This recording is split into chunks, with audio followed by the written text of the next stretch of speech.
go stag dancing, Bill shows you how to cut the lawn, and I'm going to turn a car into a whole set of living room furniture.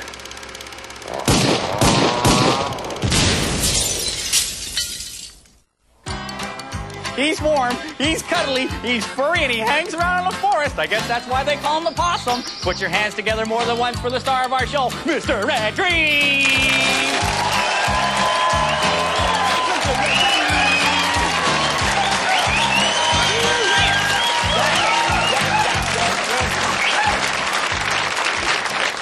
Thank you very much. Thank you for tuning us in. And if you do see something that you don't like, just blame Harold, especially if it is Harold.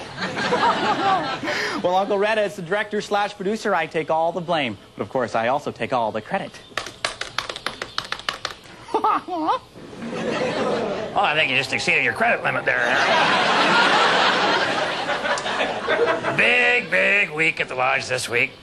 The salmon are running in Mercury Creek. Old man Cedric says that's the first fish that he's seen in there in living memory, which is amazing because living and memory are two things he doesn't have a lot left of. Wow, that's amazing. Mercury Creek's really making a comeback ever since they closed the paper mill. Yeah. Boy, you know, and of course the asbestos mine, and you know, then the paint factory and the oil refinery. That's, yeah. Who says free trade hasn't been good for us, eh, Harold?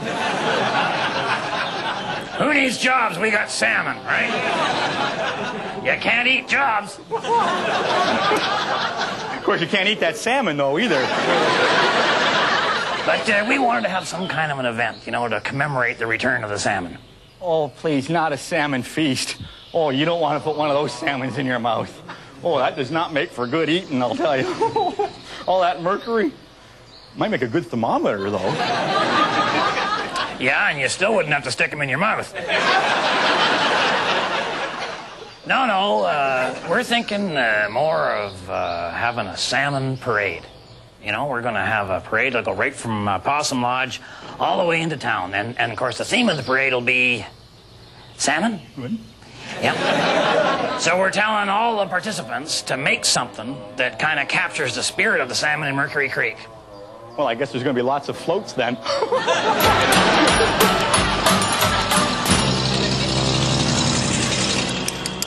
In Murphy's Bush, the trees are tall, with moss and fungus on them all. Murphy's Bush has brambles too, with shoots and roots and swamp and goo. I may pull and you may push, but it's really hard to drag a dead moose through Murphy's Bush.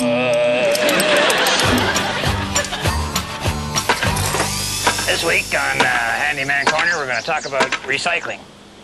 Now, we got an old car here that ordinarily would be ready for the dump, or as we call it at the lodge, the mall. But instead of just rolling this into a ravine or burying it somewhere or trying to sell it on that home ripoff channel, we're going to show you how you can do a little recycling and turn this old car into a whole house full of fine furniture.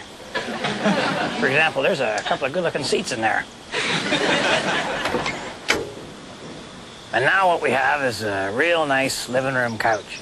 And the back seat here becomes, of course, a matching love seat. Finally, a love seat with proof. And you know, there's other stuff that you can get out of a car. Like, I look over here and I say, well, by golly, there's a couple of nice lamps there. And how about this bumper? Wouldn't that make it just an excellent fireplace grill? You know, if you like Scandinavian furniture, you could do this with, say, a Volvo or a Saab. Or if you wanted lawn furniture, use a Lada. Well, is this cozy or what? I got the headlights hooked up here and got the jumper cables running across to the battery. And what you can do is hook up a high beam switch and fire on to high beams when you want to read the TV guide. And here's another bonus that you get. You hang this on your front door, and you got yourself a really unique, interesting doorbell. And you know, you're thinking, wouldn't a little music go good now? Well, how about the car radio? You're going to throw that thing out and it comes with a built-in stereo system with built-in speaker. Take a look at that.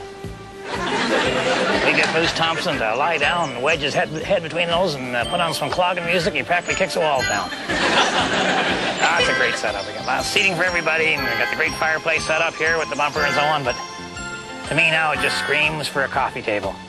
Something that you can put the TV converter on the odd time when you do actually set it down. So let's get ourselves a coffee table. Now, to me, the roof would make an ideal coffee table. So step one is to remove the roof. Actually, that's the only step. Now you can use a saw with that, or one of those electric knives, or what have you, or just wait till it rusts off. But I don't have that kind of time, so I like using the oxyacetylene cutting torch. And these, to me, I've been messing with these for years, and they're a very effective tool. But you got to protect your eyes, of course. I think I started using these when I was around 10, 11, 12, 13. I guess I was around 6 or 7 years old. That's not working too good, so I got a lighter here, and I'll just get that going. Boy, you can sure smell that acetylene. Where's the torch? Where is that torch? All right, that's got her. Oh, here she comes now. Free delivery. And I think you're gonna throw this stuff out, huh? So remember, until next time, if women don't find you handsome, they should at least find you handy. This is great, isn't it?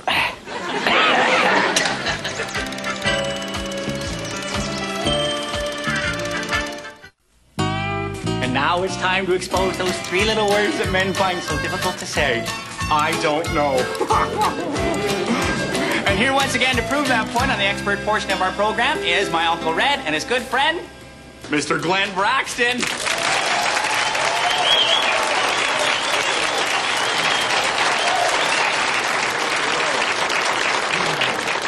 Okay, dear experts, my brother is gay. My brother is gay, and I tried to talk him out of it, but he says he was born this way. How can I get him to straighten out and fly right?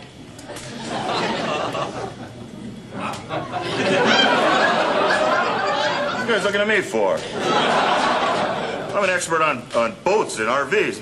Yeah, I know, but I just thought that maybe, you could... No, Red, I'm married. I got 7 kids. I got 7 kids at home, pal. I know, I thought you just would be, more comfortable with the...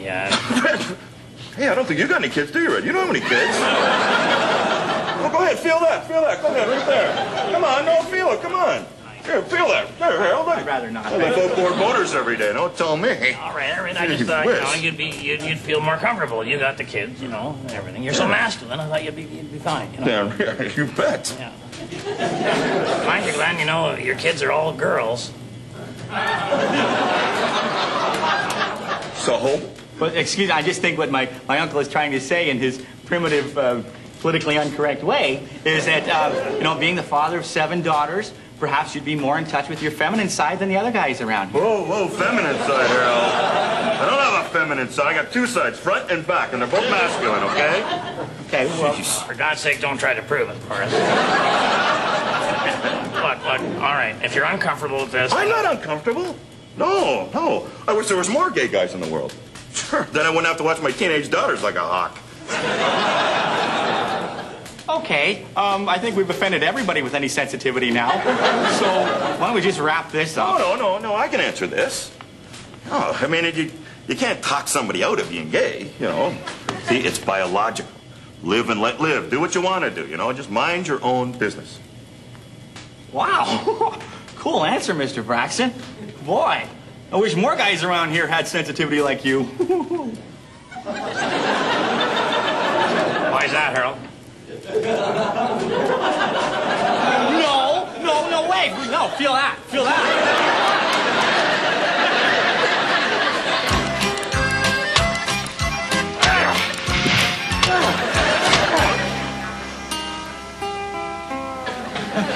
What do you call that club, Bob? Tree iron? I thought we might need some kind of a permit, to have our Salmon Parade, so I went over to talk to Bob Stuyvesant about that, because he works for the government. And another thing is, it's easy to find Bob, because he's always on the golf course. Now, he claims he's actually working there. He's taking air temperature readings and the soil humidity and wind and weather and stuff, and that the golf is actually just a fake. So this golf thing is just a cover. If any polluters see me, then they just figure I'm just another golfer. Unless they see you golf. So how's the air temperature and soil humidity today, Bob? What? Oh. Yeah, seems fine. Yeah, I'm more concerned with thinning trees today, Red. Get out of your way here.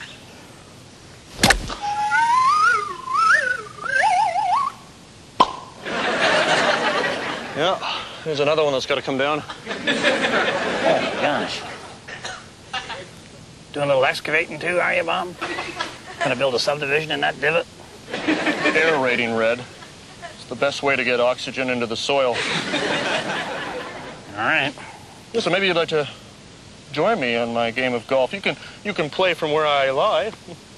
That way it would help with your recovery shots. Oh, no, I'm not as good a golfer as you, Bob. I could never recover from your lies. But you know, I did want to ask you, do we need a permit to have our salmon parade? I don't think so. You're not expecting a big crowd, are you? Oh, no. I mean, there's only 50 guys in the lodge, and most of them are in the parade, so I would say under 1,000. Could even be under 10. Red, could you help me look for my ball? Oh, sure. Went in here, I think. Oh, never mind. Found it. It's right here. You sure, Bob? There's a ball back here behind this rock. It's a Super Dot 3. What are you hitting? This one. No, you're not.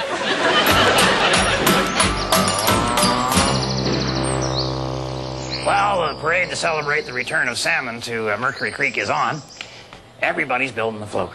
Buster Hadfield completely redid his truck. It looks like a truck now.